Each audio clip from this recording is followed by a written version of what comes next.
बॉलीवुड की दिग्गज कलाकार सुलेखा सीकरी जी इस दुनिया में नहीं रही और अपनी यादों के रूप में अपना काम छोड़ गई।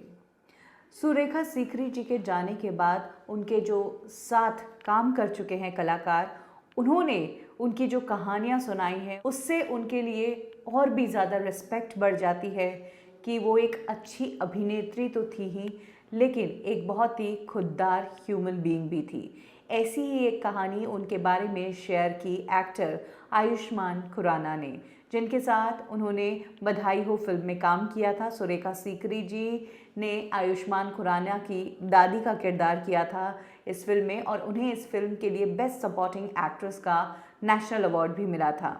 इसी फिल्म से जुड़ा एक किस्सा आयुष्मान खुराना शेयर करते हुए बताते हैं कि अक्सर जब हम फिल्मों में काम करते हैं तो हम हमारी फैमिली से ज़्यादा फिल्म फैमिलीज़ के साथ ही टाइम स्पेंड करते हैं, और ऐसी ही एक फैमिली हमारी थी बधाई हो फिल्म की शूटिंग के दौरान।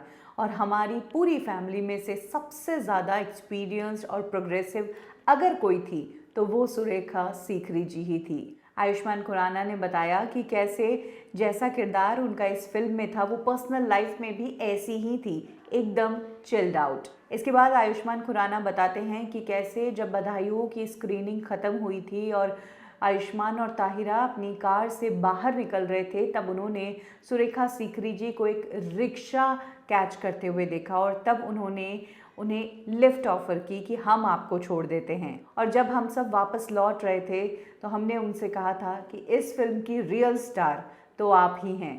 और तब सुरेखा सीकरी जी ने कहा था कि आशा करती हूँ कि इस फिल्म के बाद मुझे ज़्यादा काम मिले। आयुष्मान खुराना कहते हैं कि उनकी ये बात सुनकर मैं और ताहिरा दोनों स्पीचलेस हो गए और उसके बाद हमने उस कमज़ोर आकृति को अपनी बिल्डिंग की ओर जाते देखा। ये मेरी आखिरी याद है सुरेखा सीकरी जी के साथ की। इसके आगे आयुष्मान खुराना कहते हैं कि मैं आपसे गुजारिश करूँगा कि फैज़ की जो नज़्म है, मुझसे पहली सी मोहब्बत मेरे महबूब ना मांग, ये सुरेखा सीकरी जी को सुनाते हुए ज़रूर देखिए। आपको उनसे और ज़्यादा मोहब्बत हो जाएगी।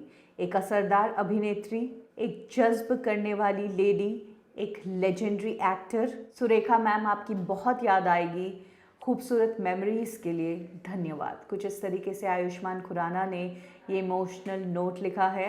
आयुष्मान खुराना क्या, उनके साथ जितने कलाकारों ने काम किया है सब ने उनकी मेमोरी में कुछ ना कुछ कहा है। और सुरेखा जी की अगर आखिरी कुछ इच्छा थी तो वो ये थी कि वो एक बार एटलीस्ट अमिताभ बच्चन के साथ काम कर पाए। जाहिर सी बात है दोनों ने सालों तक इंडस्ट्री में काम किया है, बेहतरीन अभिनय के लिए जाने जाते हैं, लेकिन सुरेखा जी को अपने करियर में कभी अमिताभ के साथ काम करने का मौका ही नहीं मिला और उनकी मौत हो गई उससे पहले ही, तो उनका ये सपना अधूरा ही रह गया।